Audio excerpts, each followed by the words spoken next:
Hey guys, welcome back to the channel, and thank you for tuning in to my second review in the On Wax series following Kendrick Lamar's Mr. Morale and the Big Steppers. So if you haven't checked that review out already, click that link. I'm going to put it up there and that will be available for you. But today I'm very excited because this is the first classic album review I'm doing in full on this channel, and what better way to do that than to introduce this album right here, I Got a Name by Jim Croce. Now, if you guys don't know who Jim Croce was, really, I don't know where you've been, but then again, he's very kind of overlooked in the realm of those singer-songwriters of the 1970s, but I think he's easily one of the best. He's one of my favorite singer-songwriters of all time.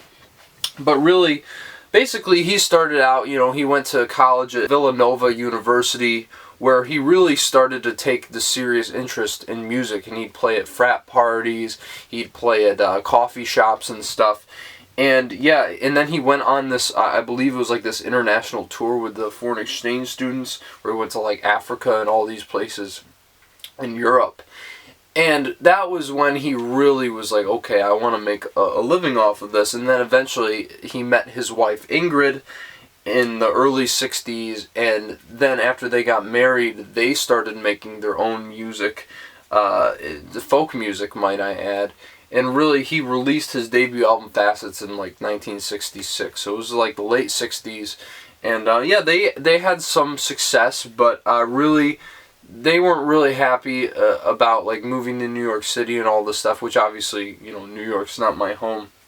One of his famous songs. So they moved to Pennsylvania and kind of settled on this farm. And once he heard his son was that he was going to have a son, AJ, he was like, I really, really need to commit to this. And eventually, one of his old college buddies hooked him up with Maury Muleson, who was his longtime guitarist and the one you hear on all the records that he did in the early 70s. And once he got linked up with him, there was no turning back. He got signed to, I believe, ABC Records, and yeah, and that was it. And if you remember me talking about him in my video for the Rock and Roll Hall of Fame, and the fact that he's not in it, really just crazy that he hasn't been inducted yet. But all these songs that he made within that span of a few years from his album You Don't Mess Around with Jim until this, you got like Time in a Bottle, Operator, That's Not the Way It Feels, Bad Bad Leroy Brown, Roller Derby Queen. I mean, there's one after another. This guy was just pumping out these incredibly rich melodies that just are so catchy and so much fun. And he was just he had such a great capacity for storytelling. Yeah, his lyrics weren't on the level of some of his other contemporaries, but I just think his music was just so undeniably classic and timeless. And just his capacity to either inhabit a character or just be able to write these very, very heartfelt ballads was really what made him resonate with so many listeners, including myself, almost 50 years after his tragic demise in a plane crash, which not only killed him but also killed his guitarist Maury and everybody else on board. And just so sad. He just finished this album, I think around a week or so before that happened. So this was his last piece of work that he eventually released album-wise, and I think he was actually thinking of quitting music and going on to do some other stuff, because his wife got a letter like the day of the funeral saying that he was going to commit more time to them. I'm going to change this, I'm going to stop this whole music thing for a while. And really tragic how that lined up.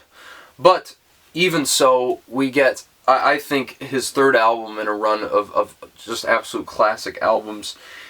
And I honestly think that this is his best. And really, I just think the best posthumous release of all time. Really, I think all these songs, well, maybe not all of them, but overall from top to bottom, I think this is his strongest record. Starting out with the first 6 songs on this, including the iconic title track, which he did not actually write himself, but he felt like it resonated with him so heavily because his father never got to achieve the dreams he wanted to. And so this is kind of like his letter to that, like kind of saying, hey, I got there.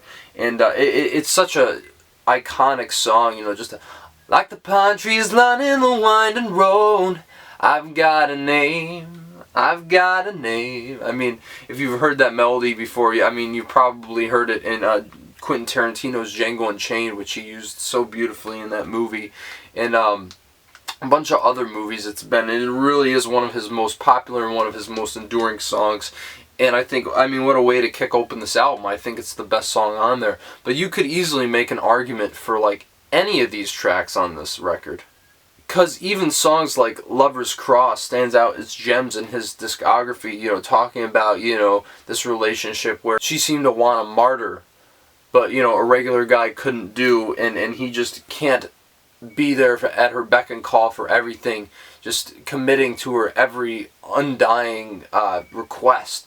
It really is such a beautiful song with just incredibly complex melody on guitar from Maury and Jim combined. I mean, just their synergy was so amazing. But and I think it's so crazy to think, like, just how much they influenced a lot of guitarists, because you hear this style of playing and there isn't anything quite like it. But I think another beautiful song. And then the song Age is another great song with such a wonderful hook that was actually on him and his wife's album that they released in the late 60s there. And it is such a beautiful song. He's kind of talking about the highs and lows of success and fame in the music industry, and just talking about, you know, really what that comes with. As that great hook, I've traded love for pennies, I sold my soul for less. You know, it just really beautiful lyrics on it, and just a wonderful message, a wonderful melody. I really can't complain about this track at all. And then you have 5 Short Minutes, which was really, really shocking to me, because he's like talking about all that underage sex that was going on at that time, you know, kind of like riffing on the, you know, the Led Zeppelin and their groupies, and just talking about 5 Short Minutes, you know, gave me like 20 years of the pet. It's so funny, and also just really, really like uncomfortable to listen to, the fact that he's like talking about this issue that didn't really seem to be an issue at the time, but really highlighting the absurdity of it. You know, you had that great line where it's like, robbing the cradle is worse than robbing the tomb. And I mean, wow, what a powerful, powerful track, and really one of his funniest, and also one of his most biting, and really one of the few songs where he inserts a bit of social commentary in it, and it works so well. I just absolutely love that song and the audacity of it.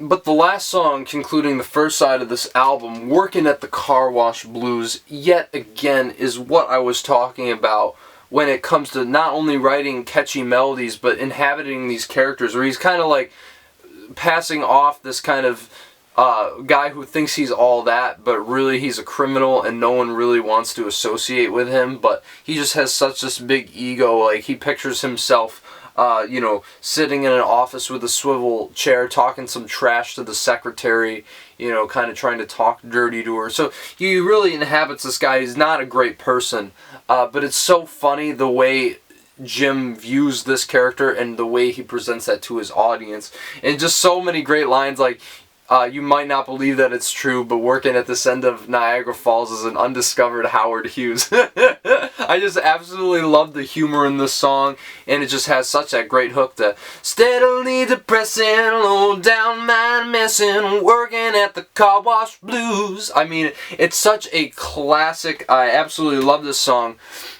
And then you flip this album over, and yet again you have one of his most iconic songs, which is I'll Have to Say I Love You in a Song, which was really such a big hit after he passed.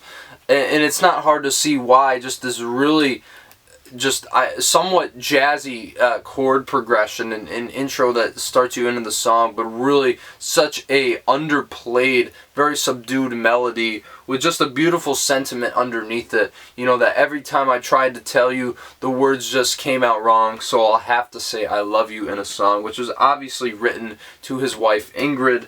And you absolutely feel the sincerity of this one more than any song he's ever written, I think, besides maybe Time in a Bottle. It absolutely is brilliant, even if lyrically it's a little bit undercooked, but that's fine because I just think it's an absolute classic song, and I don't know anybody who doesn't love this song. Just incredible. And this is when I think the album starts to take a little bit of a dip, because those first 6 songs are just absolutely incredible. And then you have Salon and Saloon, which was actually the last song Jim Croce ever recorded, and it was one that actually Maury wrote, funnily enough. And it's just a very, you know, kind of calm piano ballad about kind of coming back with people from your past, you know, I think presumably from high school. And there's kind of, it's really not like the best song in his discography. It's actually one of my least favorites, which I don't think is saying anything bad, because I don't really think he had many bad songs. This is one that just doesn't stick out to me a whole lot, but I think it is noteworthy nonetheless for that distinction I mentioned earlier. And then you have the song Thursday on here, which was actually written by a man named Sal Joseph. And he's kind of talking about, you know, this girl, he wanted a lifetime lover and she just wanted a friend. Man, can't we all relate to that? It's a really good track, not my favorite, but I certainly don't dislike it at all. And then there's Top Hat Bar and Grill, which it's just kind of a fun number where he's talking about these people at this bar having a good time at night. It really isn't anything very noteworthy. But Recently, I think, is a great track, kind of talking about these memories of this woman coming back to haunt him, saying memories can be friends, but, you know, also kind of saying they can be detrimental as well, which is another thing I'm sure a lot of us can relate to. And then the last track on here, The Hardest Way Every Time, really feels almost like a final statement where he's talking about running into walls and kind of climbing up to the top, all the lessons he's learned. What a way to conclude this album. It's not my favorite Jim Croce song, but it's certainly not a bad way to end this record.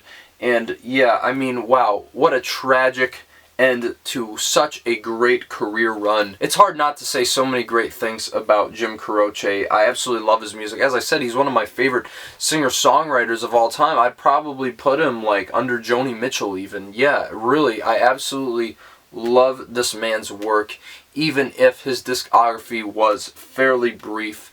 But in that time he had on this earth, he created some of the freshest, some of the most timeless melodies I've ever heard in my life. And I think that this album really proves what was so great about Jim Croce. Checked off all the boxes and really gave you his most definitive effort. Wish there could have been one more album at least from him. But it's safe to say that I think that besides his greatest hits collection, this is the definitive studio album from Jim Croce. And on that note, I'm going to give this album an 8.5 out of 10. Absolute classic that not a lot of people have heard, or maybe you have heard it. So guys, I mean, especially with the 70s list coming up, you should definitely give this one a look. And any of his other records too. I mean, You Don't Mess Around with Jim and Life and Times are also really great. So I implore you guys, if you haven't listened to Jim Croce already, please do so. I don't think you'll be disappointed. Really, based on everything I said, I hope this recommendation has sold you. And obviously, if you like what I'm doing in these reviews here, smash that like button, subscribe to the channel. I'm going to bring you more of these on wax reviews very soon. But I wanted to get this one out of the way and talk about an artist that really, whose music means a lot to me. And yeah, guys, so until next time, I will see you in the next video. Now I got them steadily depressing, low down mind messing, working